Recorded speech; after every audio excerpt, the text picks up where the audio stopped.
I am an entrepreneur in residence at UC Irvine's Center for Applied Innovation, which is something like this, but much bigger.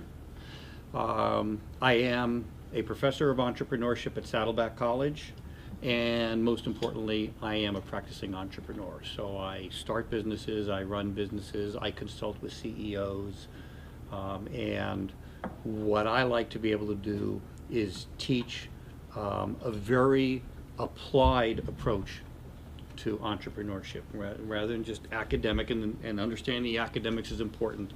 I work with people on how they actually apply those academics day to day to their businesses. So we're a small group. Let's make this very interactive. I'm going to talk a little bit about how you go from an idea of a business to the end game. The end game to me is when, at some point in the future, you have the option to spend your life on a chaise lounge by a body of water. It might be a pool, it might be Newport Bay, maybe Big Bear, maybe Tahoe. And next to you will be a little table, and on the table will be a little drink, and in the drink will be a little umbrella. And when you're a successful entrepreneur, you'll be able to spend your life on the lounge with the drink with the umbrella. Now, if you're really an entrepreneur, you'll only do that for a couple of days, and then you'll go bored silly and you'll go find something to do. But if you've been a successful entrepreneur, at least you'll know you could afford to do that for as long as you want. And what I'm going to do is take you through the process of going from an idea to being able to hang out on the chaise lounge with the drink with the umbrella. Because there's a lot of things that have to change. So this to me is the timeline of a startup. And in fact, there are 6 timelines. There is, what is your product or service? And how might it evolve over time?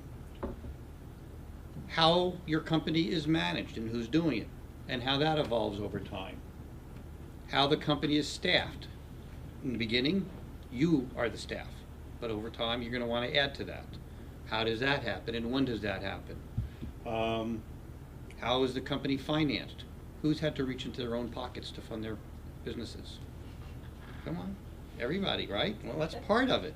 Who's had to take out a loan to fund their business? Who's had to take out a second mortgage on their house to fund their business? These are all things that can happen. Not yet, okay. So I'm just sort of giving the outline for what we're going to talk about. So how will your sources of financing change over time? How will your operations change over time? And finally, how and when might you expect to get revenue, and how will that change over time? And basically, I've got a slide for each of those timelines, and we're going to talk about the phases for each of those. And as I said, let's make this very interactive, ask questions, and I'll answer or somebody else will answer.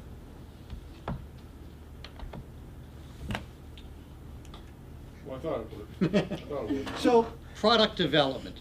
And by the way, my businesses are all product-based. You're a service-based business, and you are? Service. So, your services may evolve over time.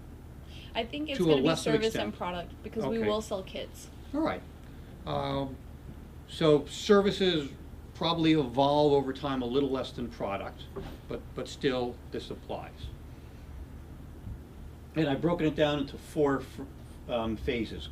Concept, wireframe. Now my background is in software, so wireframe is when you draw diagrams of what software will look like, so you can at least visually say this makes sense or it doesn't. So it's in the broader market, this would be doing prototyping, so that you can test the idea with your market and see if it resonates.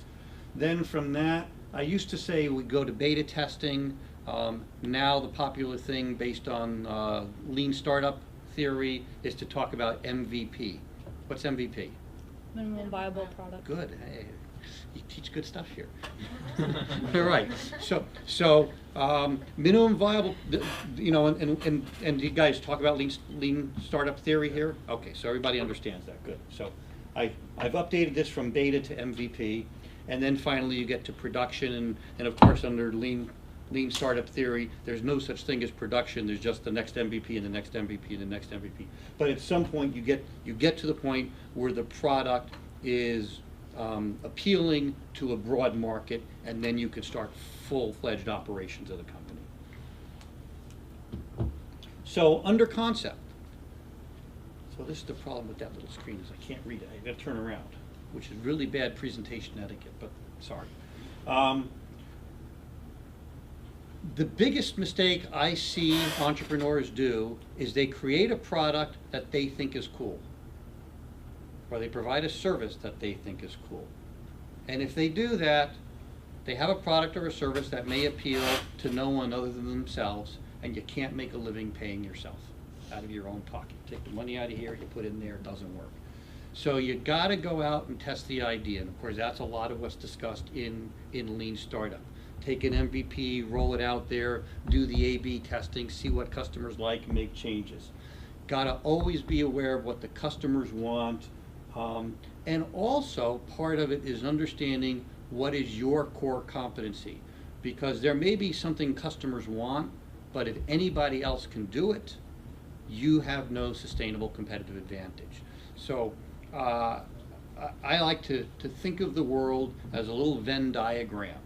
And anytime you want to launch a business, it should be at the intersection of three spaces. Number one, what is possible in today's technology? You know, if anybody could create the little Star Trek thing where you tap your badge and you say, beam me over to the student union, or beam me home so you can avoid all the freeway traffic, it'd be great. You could sell a ton of them. But it's not technologically possible. Like one of these? Yes. Nice nerd, okay. Good. Just keep it handy. Do you keep trying, hoping it's going to work one day? Just in case. You never know when it might work. Okay. I know. So yes, if you could make that, people would buy it. It's my newest product. But you can't. So what is technically possible, number one? Number two, what does the market want? So it would be technically possible to create a combination can opener and shoe polisher. But would you want to eat food from a machine that's also used to polish your shoes? I wouldn't. Even though it's both a very simple motorized rotating appliance. So what's possible? What does the market want? And then the third thing is, what is it that you are uniquely positioned to do? Where you have a core competency somebody else can't do. Now, core competency may be having the only beauty shop on a certain block in the city. That's a core competency. You've got that geography locked up. It might be having a patented product. And if the patents are good, which allows you to keep your competitors out, then you have a core competency defined. So is there a sustainable competitive advantage? And when you can find a business opportunity that exists at the intersection of those three spaces, technically possible, market desire, and you have a unique sustainable competitive advantage, that's a great thing to go after. And so you always want to make sure your product exists, or your service, at that intersection. Then you're going to start to do mock-up. You'll discuss this with some friends and throw some ideas up and present it to people. Always present it to potential customers, because it doesn't matter what friends say, it doesn't matter what family say. They want you to feel good. They're going to tell you it's a cool thing. Get feedback from potential customers, because that's the only thing that matters. If they're willing to pay for it, you're on the right track. If they're not willing to pay for it, you're not. And again, in the software world, you're going to want to start looking at user interface. So not just talk about technically what it does, but talk about how it's presented to the customer. So for you, wireframe might mean giving samples to people and getting their feedback. Do they like it? Is it too sweet for American tastes? Or probably not sweet enough for American tastes, right? I don't know what it is and where it comes from, but if it comes here, it's got to be sweetened. So you test it. Then you go to MVP. This is getting something for which people will pay, and it may not be the full product, but it's a prototype that you could produce in some quantity, or a service that you could provide in some quantity to get real feedback from customers. And then based on that feedback, go to final product, and also expect to come back and repeat the process. Modify the product definition, change the wireframes, change the MVP, update it, and it's a constant feedback process. Get feedback, update. Get feedback, update. Don't expect to get it right the first time. Don't expect to ever get it perfect, because there's always going to be customers that want something different. So always be listening for feedback. Accept the feedback that's possible, that's reasonable, and the stuff that's not, keep it on a list. You never know when you may want to do it. But always be looking for feedback. And when you get to final production, by the way, then you have to think about things like packaging. So you want to do a monthly subscription of an outdoor hiking box. Mm-hmm. The packaging can be just as important as what goes in the box. Yes? Right? Because it's got to be something that when the UPS guy delivers it, it's exciting. Mm-hmm. And is it going to be just in the U.S.? Yes, right now. Okay. So what languages are you going to support? In the U.S.? Yes? English. That's all? So far, yes. You got to think about that. Okay. There's huge markets of non-English speakers in this country, Very true. right?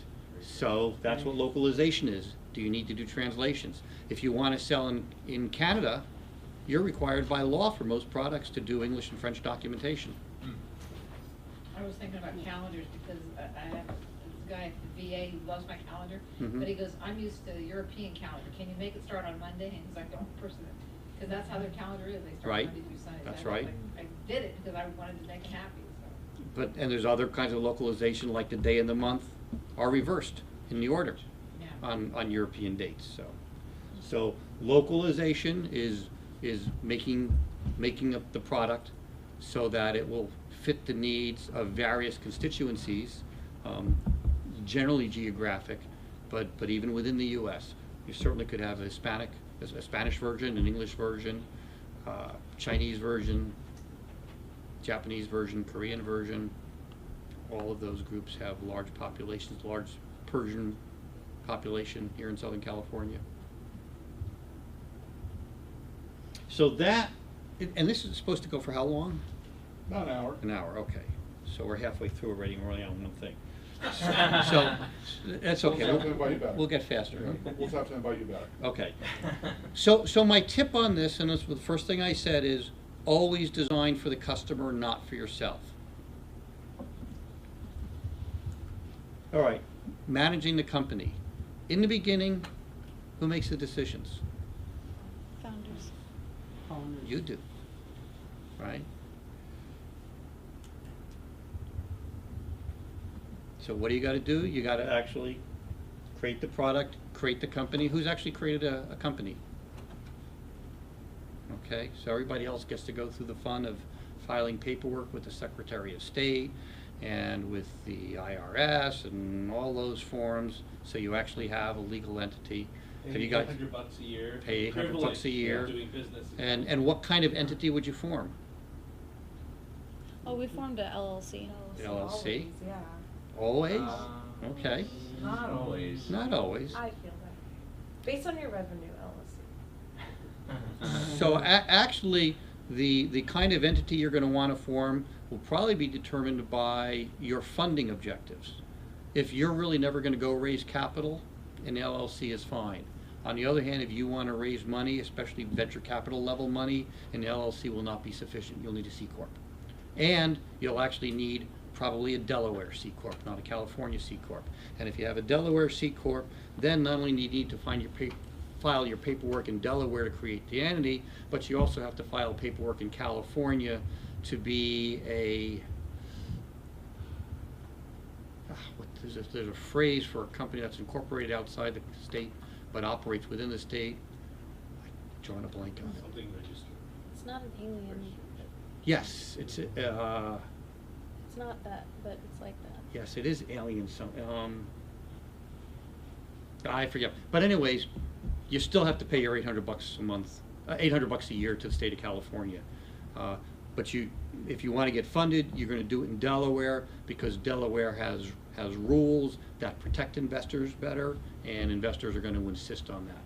So, LLC for your own operation is great. That provides you your liability shield and makes it fairly easy to implement. Yes? I was gonna ask, how can big LLCs, like DirecTV, for example, take investor money based on stock? Well, an LLC doesn't have stock. An LLC has membership shares. And in an LLC, the company doesn't report income. The income gets passed through to the owners. So having a publicly traded company as an LLC, I've not heard of it. I'm not a tax lawyer, so. I wonder if there's a holding company, because the stock is DirecTV Group, Yes? but the company's DirecTV LLC. So if the LLC is a wholly owned subsidiary, that might work. Let me think about that. Yeah, so an LLC, you can do that. The other way to go small is with an S corporation, but in an S corporation, it cannot be owned by another company. S corporation shares can only be owned by individual people. But an LLC, you can have a portion of an LLC or all of an LLC owned by an entity. These are lawyer questions, so I can give you some guidance, but you gotta pay the big bucks to get the real answers. So initial capital, how much money are you gonna put in, where are you gonna get it from? Establish an IP strategy. You've already done your IP. Some of these businesses, are you gonna have any IP? You mean like, not me, online? Intellectual property. I mean, yeah, I mean, we're gonna have like a online type of like portion of the school that we're gonna create ourselves.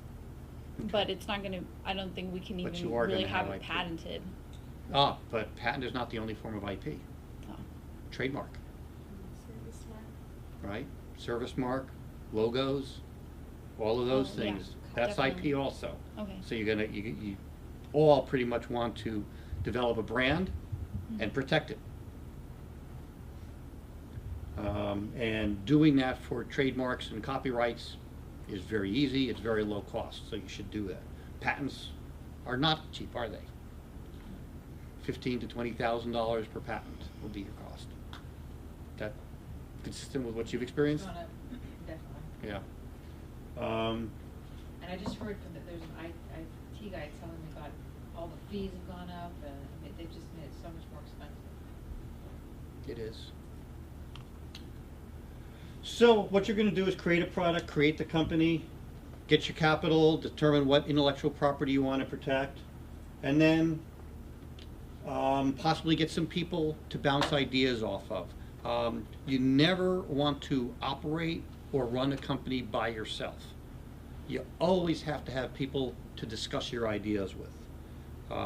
And so go to your network, friends, family, people you've worked with in the past, and bounce ideas off them if you don't have partners in the business.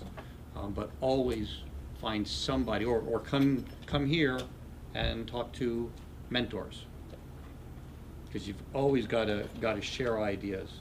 I've been a CEO for many companies, companies that my most recent company sold products in 60 countries around the world, and I would never launch a company on my own, because you gotta have people to discuss things with. Okay, so in the beginning, the management is done by you. You're the founder. If you have a partner, maybe 2 founders or 3 founders.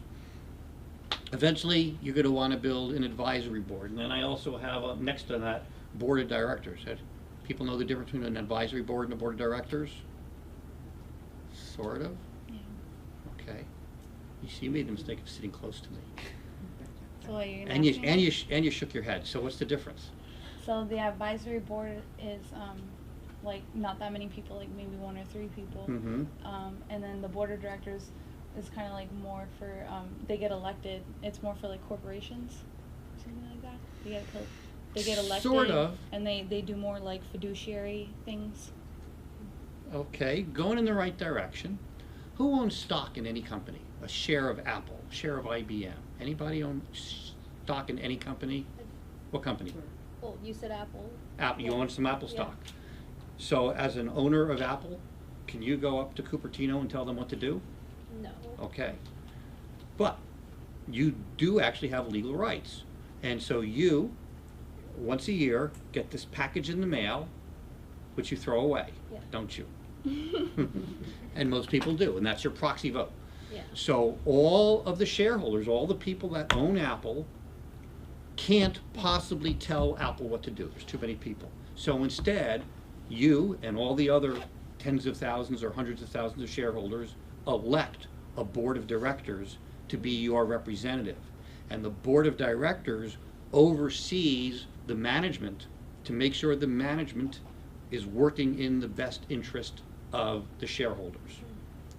And the key job of the board, besides providing governance, is to hire and fire the CEO. And Apple, of course, is famous for having done that, right? They fired Jobs, and then years later, they realized they blew it, and they hired him back. And that was you. You did that. I haven't understood that one. You can take credit for that, okay? So the board of directors has a very formal legal role. They actually have legal obligations. They are bound by what's called a duty of care. They must try hard to do the right thing. And they are bound by a duty of loyalty. They must put the interest of the company and the shareholders ahead of their own interests. And as long as they do that, they're pretty safe. Now, if they put their own interests first, or if they're sloppy about it, you as a shareholder can sue them for breach of fiduciary duty. So that didn't happen a lot in the old days, but in the last 20 years, shareholders have gotten much tougher on that. And they go after board members who the shareholders feel haven't done their job. So the board of directors is very formal. Generally, you don't need a board of directors until you have outside investors, because the board of directors represents the interests of the investors. If you don't have any investors other than yourself, it may be a little redundant. You still actually are required by law to have a board of directors. Yeah. But how active it is may be less important. Advisory board, on the other hand, is much less formal. It's some people you know. They may be people with experience in the industry, people with startup experience or whatever, that you can go to for advice. It could be the mentors here. It could be people you know somebody who's already opened up a shop, right? Yeah. You can talk to them. So they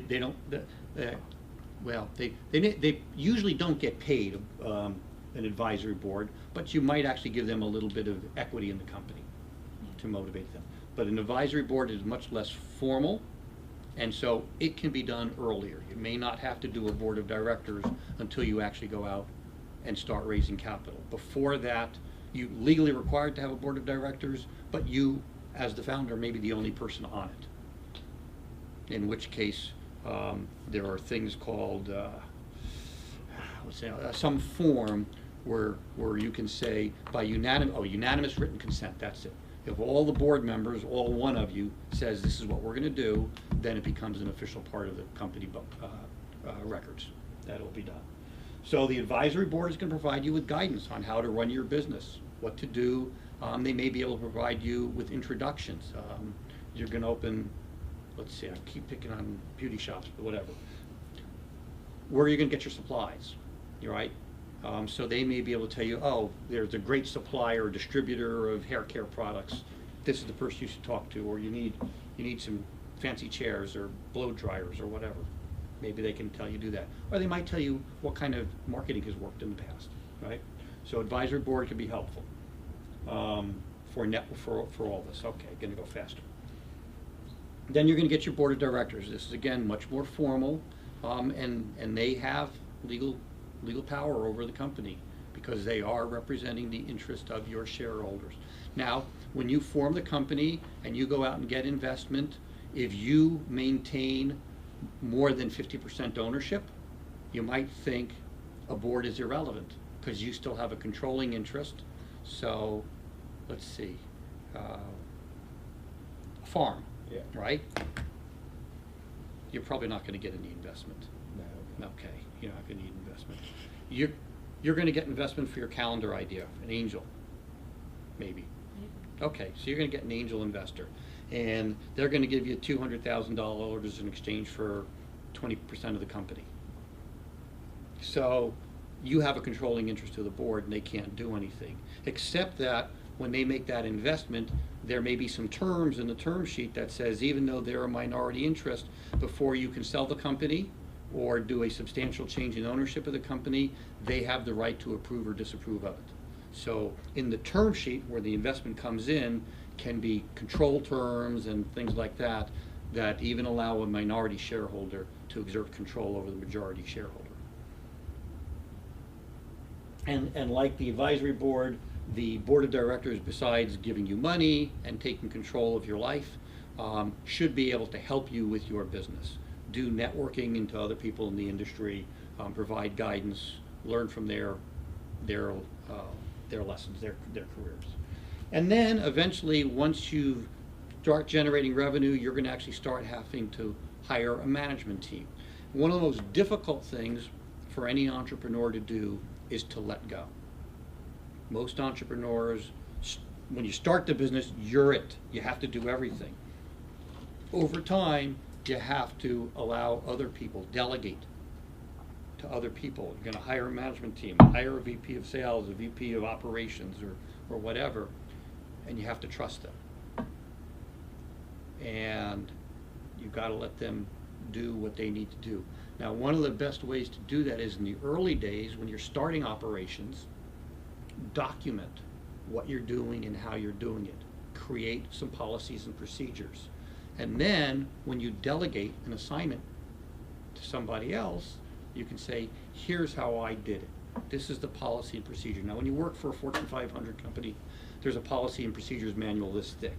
As a startup, you don't want that.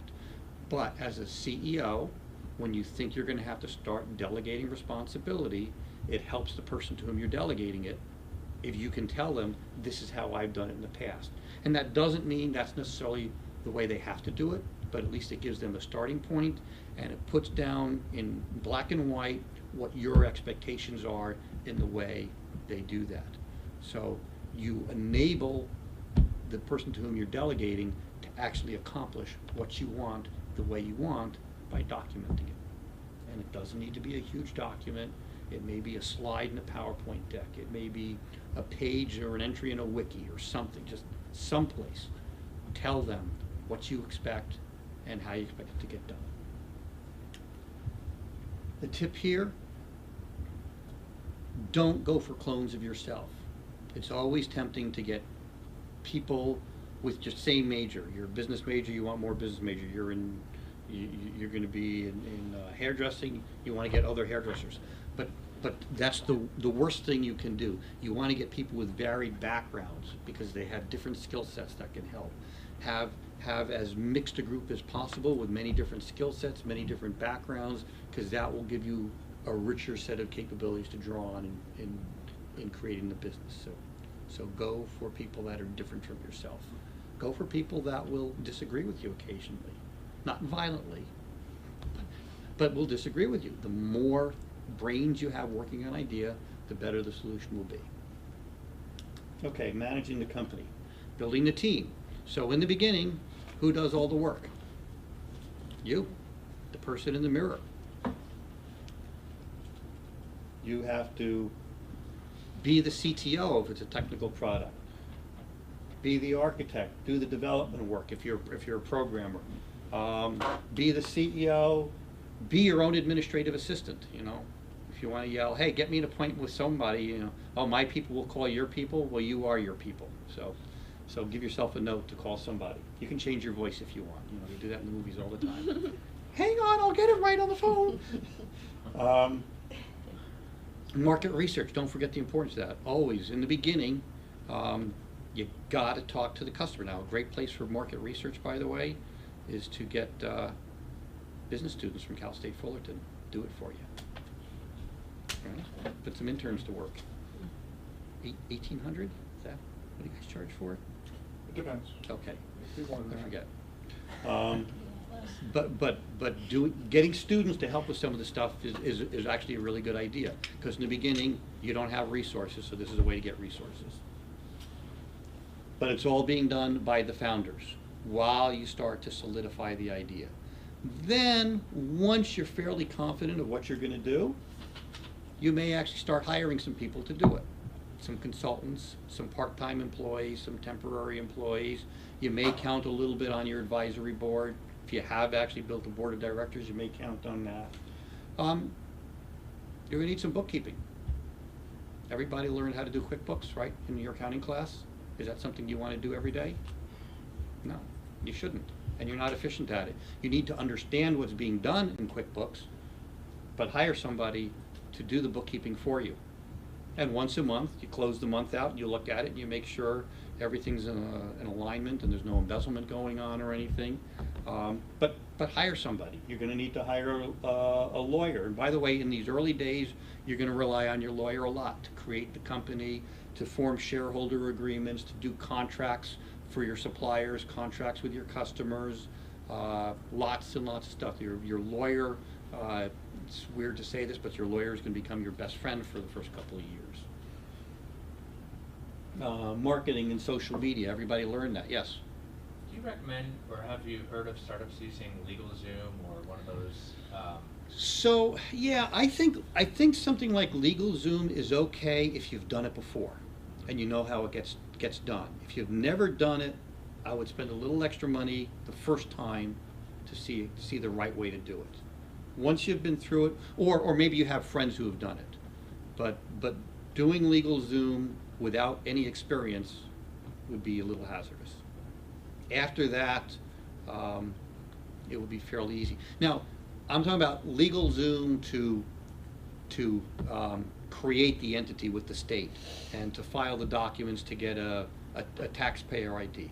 Now, there's more difficult things, like if you have partners, you need to have a shareholders, legally need to have a shareholders agreement, but you should have a shareholders agreement that documents how you and your partners are going to interact, what are the rules for who gets to do what, who's required to do what, and most importantly, for how and when each of you can dispose of your shares. If the three of us are partners and everything's hunky-dory for a couple of years, but in 2 years you decide you want to go do something different, we may not want you to be able to sell your shares to just anybody. So in a shareholders agreement, we can put restrictions on how, when, and to whom you can sell your shares. And we also may say, the two of us may decide we want to sell the company and you disagree. There may be a clause in the shareholder agreement which is called a drag-along. If 2/3 of the shareholders say it's being sold, you have no choice, you have to sell. So all kinds of things like that can go into a shareholder agreement. I think something like that varies so much. There are standard boilerplate starting points for shareholder agreement, but very often they're going to get modified to the desires of the participants in the company. I would recommend you have a lawyer do that, because if you make those modifications to a standard shareholders agreement in the wrong way, you could really pay the price downstream.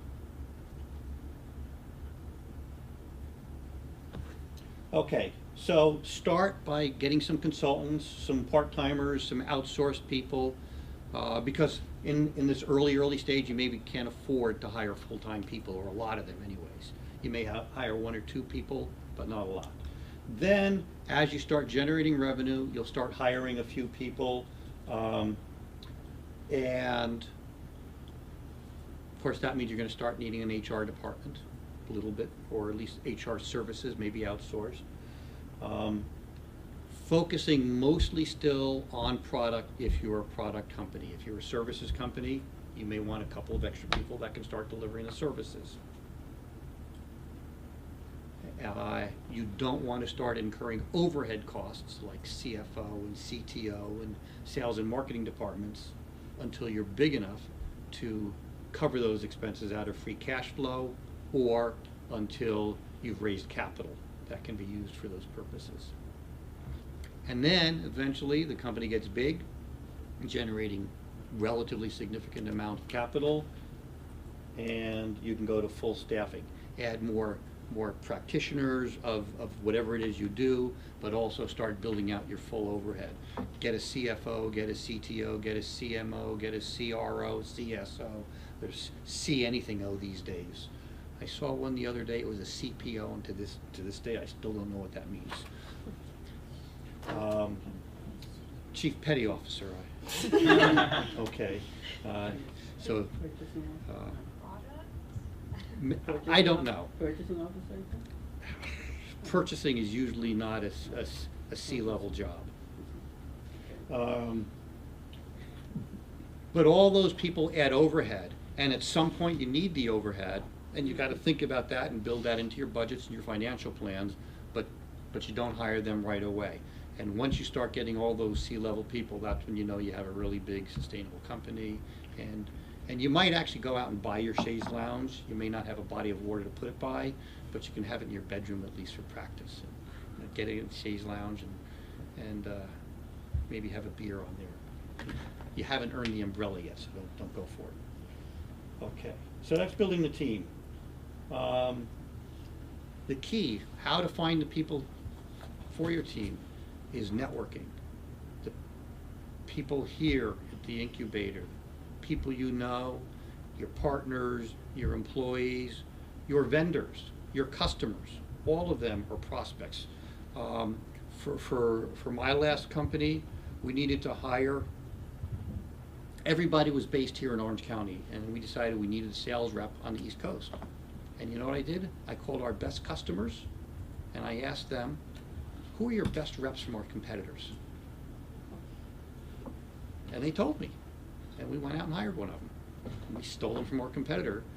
And based on the fact that our customers said this was a good person, I knew that they'd want to continue working with that person and perhaps even increase revenue. So anybody that you know in the business or in your personal life is a possible networking source for the people you're going to use to build your team. So networking. The older you get, the more important you'll realize it is. It's not what you know, it's who you know. Okay, funding it. So where does the money come from for your business? Everybody reach into your pocket and hold out your wallets and your checkbooks, right? It comes from you in the beginning, and it can be painful. I mentioned this earlier, right? Credit card, max out your credit cards, get an SBA loan, take a second mortgage. People go to extreme steps to fund their companies. But interestingly enough, doing all this is not the hardest thing you'll ever do in terms of fundraising. The hardest thing you'll ever do in terms of fundraising is friends and family. Because now you're not putting yourself at risk, you're putting your loved ones at risk. That's actually the more difficult thing to do. You have to be really confident. Like, I forgot your name. Who's going to win the fast pitch? Yeah. You have to be as confident as he is. He's coming in and declaring he's going to win the competition. Because that's hard to do. And usually friends and family is parents, right? Are you going to go ask your parents to give you their retirement funds to invest in your business? I am the retirement fund. Okay. It's the hardest thing you'll probably ever do. Friends, it's a little easier. They have time to recover. And you know what? They screwed you a few times in college anyway, so time to pay back a little. Then if you're successful with the friends and family round, you go to get seed capital. Typically, angel investors. Everybody understand the difference between an angel investor and a venture capitalist? Anybody want to share? Go ahead. My impression is that angels are a little more interested in your idea and helping somebody who maybe not be a professional business yet, but they believe in the person, whereas the venture capitalists really want to see a well-run business. So actually, both angels and venture capitalists, as a rule, are more concerned with the management team than the product. Because it's well known in the investment world that a good management team can correct for product problems and pivot and correct that, but a mediocre management team can screw up a great product idea. So in general, any good investor will look at the management team as the most important consideration. They're investing in you, and with some confidence that your product idea and your market is reasonable. It's a more important difference, and that is where the money comes from. An angel investor is investing their own money. Most angel investors are successful entrepreneurs who've made a lot of money and now will invest in other people's businesses as their own business. They become investors. A venture capitalist, on the other hand, does not invest their own money. They actually invest everybody's money here. Do you have money in a bank, in a savings account? Do you have a life insurance policy? Do you have a state retirement fund? Anytime there's an institution that gets large amounts of money, they have to make that money grow. So, John Hancock Life Insurance, I have a large policy with them. If I die, they have to give my family a lot of money. Not enough to make them want to kill me, I hope, but a lot. So the money I give them has to grow over time.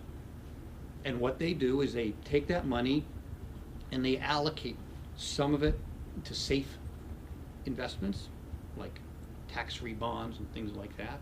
Of course, anybody who's lived in Orange County knows that a tax-free bond isn't always safe because we went bankrupt a few years back.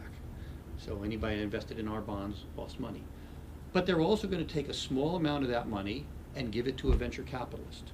And the venture capitalist will take some money from an insurance company.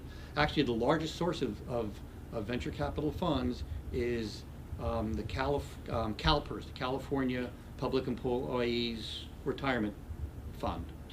Right? So anybody who's ever worked for the state has money at CalPERS, and CalPERS gives some of that money to VCs, and VCs invest it in startups. So the VCs are not investing their own money. They are professional money managers who are given funds from others to manage and to try and beat other rates of return. So very important to understand their motivation. And they get a share of the profit. So if a venture capitalist is very successful, returns lots of money to CalPERS or to John Hancock or whatever, the venture capitalists get to keep a piece of that profit. Whereas the angel just invests their own money and hopes that they get a return on that investment. So seed capital is typically angel investors. An angel investor may invest $25,000, $50,000. You go to an angel investment group. The biggest angel investment group in the country is called Tech Coast Angels. They're headquartered right here in Orange County. And if you get an investment from them, you may get a dozen people investing $25,000 apiece, which will give you $300,000. Typically, angel investors are good for $500,000, $1 million. If they syndicate it to multiple investment groups, maybe even $1.5 million. But pretty much, angel investments top out around $1 million or a little more. And venture capitalists, because they're professionals, they can't afford to invest their time in little ventures. So typically, VCs won't go below $3 to $5 million. So there's a space in between. 1.5 to 3, 4 million. It's a no man's land. You can't get funding in that amount. It's very hard. So you get, if you think you need 4 million, then the way to do it is to go out and get an angel investment round with the assumption, with the knowledge that you'll need another round downstream. So you'll plan for multiple rounds of investments, and that's not unusual. And if everything goes well, eventually you'll get to venture capital. Yes? What is the biggest angel investors in Orange County? You said in US? the Tech Coast Angels, TCA, is the largest angel investment network in the country. You would think it would be up in Silicon Valley, but in fact, it's headquartered right here. And there are other angel investment groups also. There's one called Pasadena Angels. There's one called the Keiretsu Forum. So there's multiple angel investor groups. The way to find that is to go to conferences. Everybody should be participating in Meetup, and you can go find meetups where there will be entrepreneurs and investors getting together in mixers, and you go to these events. You get to know some investors, and eventually you may approach them for funding. Now, another source of investment, which says here under venture capital, is strategic investment. If your business would be valuable to another business, they may invest in you. So outdoor hiking supplies and stuff, REI might love you. Their current sponsor. Okay. Get them from a sponsor to actually be a strategic investor. They might invest in a company like you because it will help them sell more stuff, right? My company, which does video walls, for anybody who's been to the Cove at UCI, anybody been there? That giant video wall in there is my company. We did that. We help display manufacturers sell more displays. And we have had some of those display companies ask about investing in our company. We didn't need the money, so we turned it down. But our software helps them sell more displays. And interestingly enough, the value of the displays that get sold into a customer is more than the value of our software. So they'll get more revenue from a sale than we will, but we're the enabler. Without us, they would never get that sale. So we're a key leverage point for them. So if you can get a strategic investment from a complementary company, you generally get much better terms than you would from a venture capital. They don't want control of your company. They just want you to grow so they can sell more stuff. Yes? Yeah, everyone's talking about crowdfunding sources, the expansion of all True, that. yes. You What's know what? your- This is an old slide. I should update that. Yeah, just your thoughts on that. So crowdfunding would go under seed capital. You know, I really should do that update.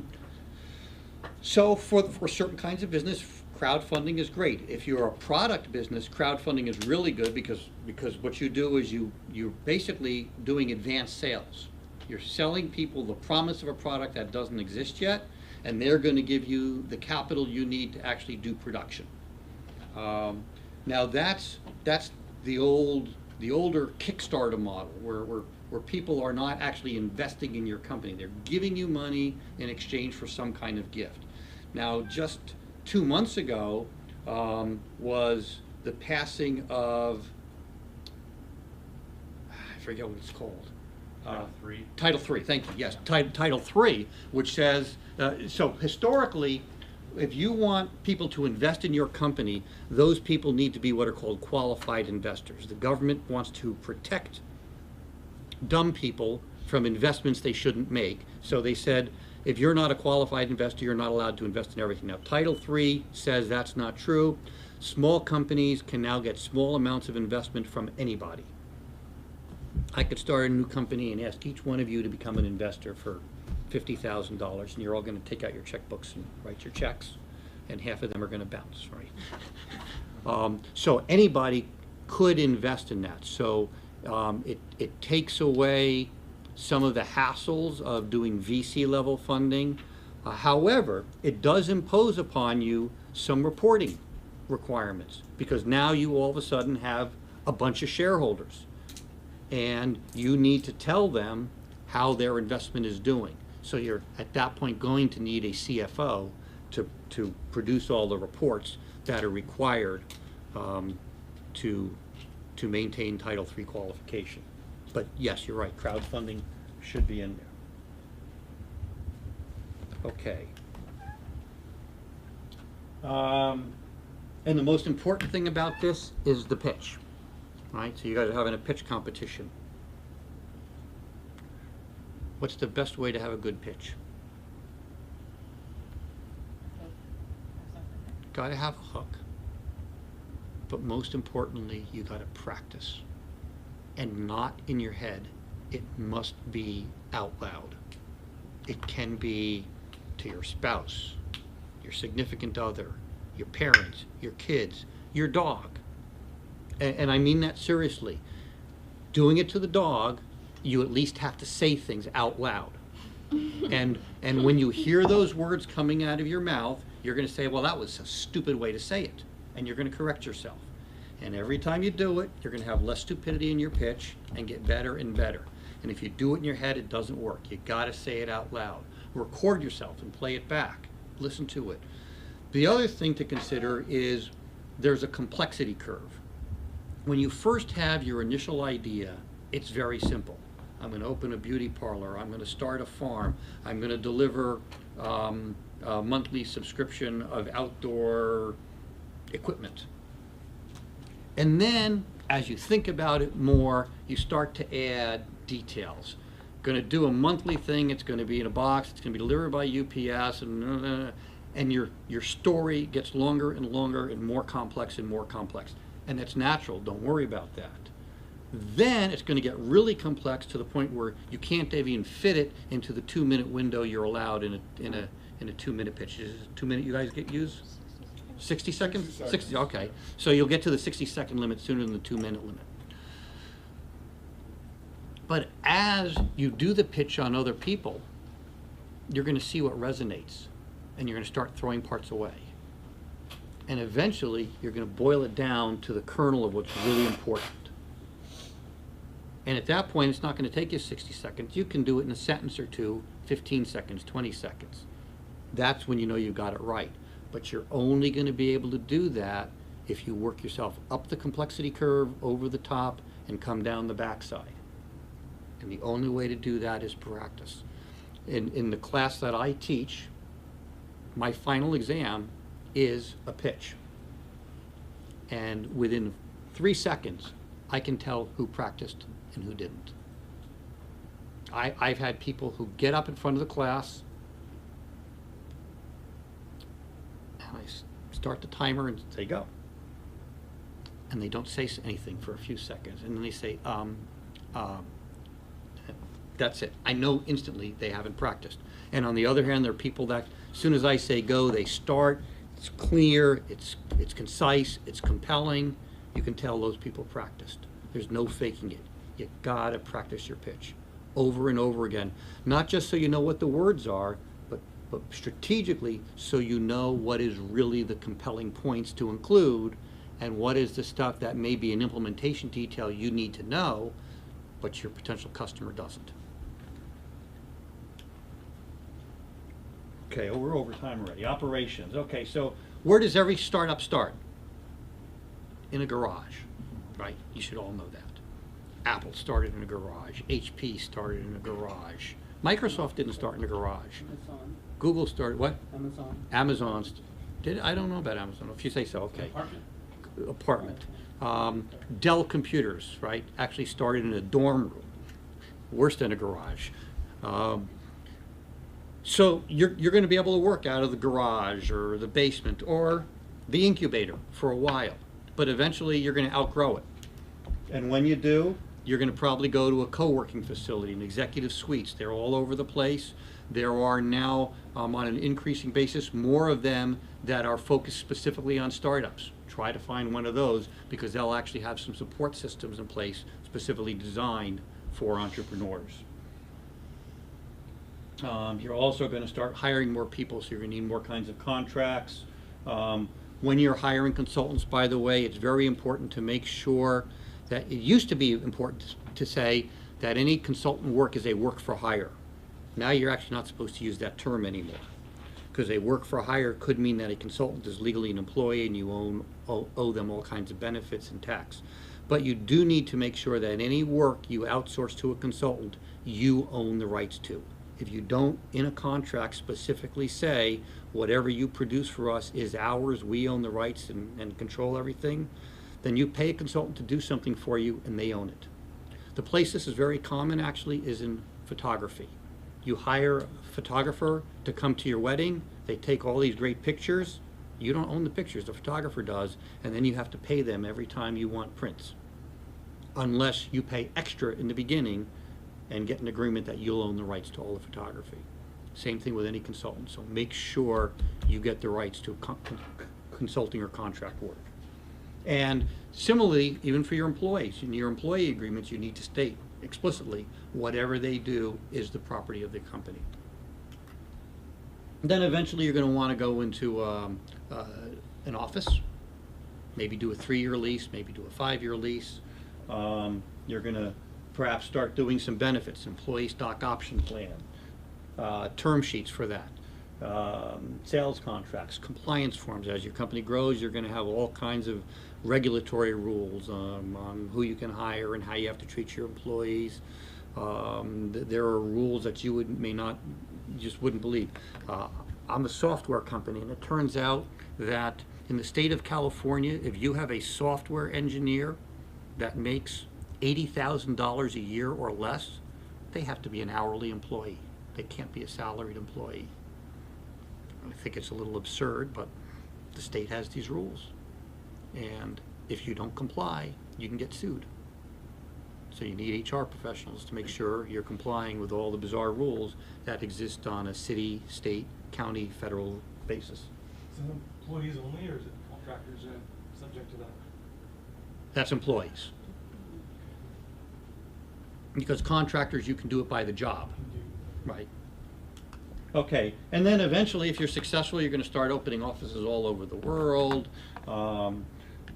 remote locations, maybe outsourcing manufacturing overseas. Again, get expert help. Doing business internationally, even if it's just outsourcing production from Mexico or from China or from Malaysia. There are, in addition to the technical complexities of how do you do it, there are regulatory rules on how to do it. How do you make sure you're compliant with the rules of the country in which the work is being done? How do you make sure you're compliant with here? How do you make sure you're taking advantage of all the tax laws? You know, there's been a lot of news lately about how companies like Apple pay very little tax by putting all their profits into Ireland where there's no income tax. So those kinds of loopholes are getting closed, but smart business people find those kinds of opportunities and take advantage of them to protect their profits. Okay, that's operations. Leverage the expertise of service providers. Get lawyers. There are people that specialize in helping companies go international. Get them. Get HR professionals to make sure you're doing the right things for your employees, not just for an ethical reason, but for legal reasons. Revenue. In the beginning, how much revenue are you making? Negative. Well, nothing anyways. Your earnings are negative. Your revenue would be 0. Right? You should know this.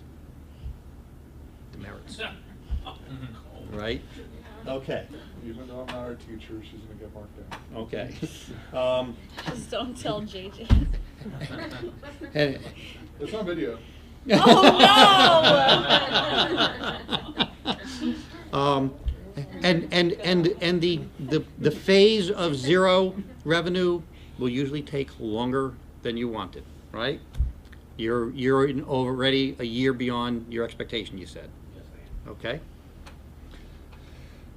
Then eventually you might be able to start getting early revenue, customer advances. So actually when I started my video wall company, I was able to get Samsung. We actually signed a global deal with Samsung, and we were able to get Samsung to do advance payments to us. And that was our operating capital. And because of that, I managed to grow that business without ever taking any outside investment. There was never a penny of dilution to the partners. Yes? Didn't they want to see proof of concept? Oh, we had done that. Okay. Yeah, we showed them operating software. Okay. And yes. Usually will a business need to see some sort of customer attraction or anything of that sort before a business jumps in and does that kind of advance? Generally, so what they want is to be convinced that it's something that's actually sellable in the marketplace. Now, our software was clearly sellable. As soon as they saw it, I mean, I contacted them. They sent an engineer over to visit. He thought it was cool. He told one of the VPs from Korea about it, who was coming into the U.S. on business. He made a stop to visit us on that trip. He saw it, and in that first meeting, he said he wanted global exclusivity. We ended up, well, I can't go into the terms too much. We didn't actually give them global exclusivity, but we did give them a significant head start over anybody else. And in exchange for that, we got advanced licensing fees from them. Another thing that you can do is NRE. If you're going to make a product specifically for one big customer, you can charge them for the work you're going to have to do to customize it for them. That's called an NRE, a non-recurring expense. And you can get that. So these are ways of getting income before you're ready to ship product. And since it is income and not investment, it is non-dilutive. And there are other ways of doing that also. Perhaps you can go get a grant. So there are other ways of getting non-dilutive income. Generally, you could write those off as, if that's considered income, so you could write that off against what you did for. Well, so that's the interesting thing about that. This is income, but Right. it's not recognizable income. You can't actually recognize it until you ship. So Right. It's free money. So it is cash flow, but it's actually not revenue. It won't be revenue until you ship. But in the beginning, Can't write it off. cash flow is what matters. You need the cash in to cover your operations. So you're willing to sort of mortgage the future. Because the interesting thing is, when you do that, you're going to get that early revenue, but then when you start shipping, you're not going to get revenue for those units because they're already paid for. So you've got to make sure you have ways to supplement that. So you do need to think about the way this income is booked. Oops. Then you'll start getting limited revenue from your early adopters, right? Start using it, liking it, and everybody's read crossing the chasm, right? If you get across the chasm and go past the early adopters, then you're going to start getting sales. Now, many entrepreneurs think the way to sell their product or service is to open up a website and wait for people to visit their website and buy it. Doesn't work that way. So you've really got to start thinking about distribution strategies. Now, you'll execute the distribution strategies there, but you've got to start thinking about your distribution strategies much earlier. Build those relationships so you can take care of them later, and then think about what is the best way to deliver your market to your customers. Direct sales, OEM sales, retail sales, e-tail sales, licensing, software as a service if you're in the internet business, lots and lots of ways. And if it all works, you'll have gone through the complete transition. You'll end up on a chaise lounge next to some water with a little table, with a little drink, with a little umbrella. No, you'll be going to, what is it, Woods Hole for meetings with the, where's that? Colorado, where, I forget. Woods Hole is in Boston. Jacksonville, Wyoming. Jackson Hole. Jackson Hole. Wyoming, Jackson Hole. To meet with your contemporaries. If you're skiers, yes. Thank you, Jeff. Does anybody have Okay. any questions? Thank you.